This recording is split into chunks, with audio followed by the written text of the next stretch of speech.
So what's up guys, welcome to my channel as yours. So for today's video guys, pakita ko sa inyo guys kung saan makikita ang isang malawak na tubig na walang exit.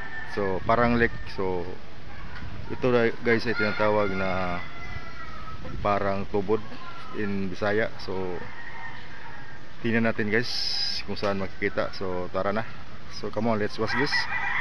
Habang malapit na tayo guys, so malapit na tayo sa area na pupuntahan ko. So ito ang view guys sa mga paligid.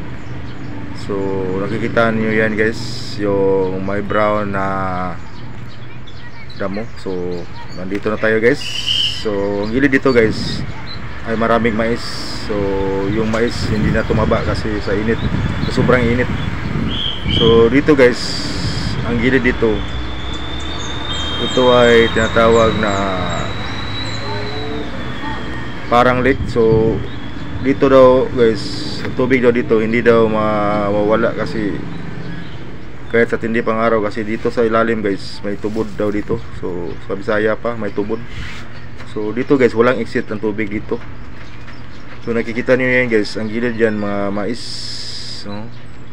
So sa gilid pa rin guys yung mga damo dyan namamatay na, sobrang init.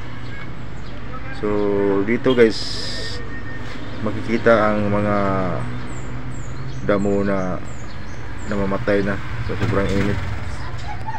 So sabi ng mga tao dito guys, ang tubig daw dito hindi daw mawala. So grabe talaga ka dis talaga dito ang mga tao guys. So grabe talaga guys. So yung tubig dito guys hindi na uubos. So grabe talaga.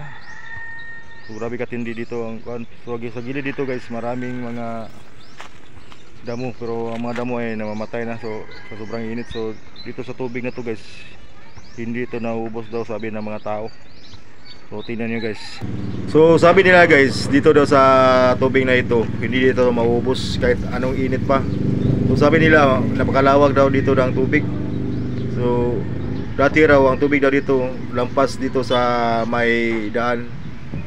So tingnan nyo guys. So maraming salamat sa inyo guys, and God bless.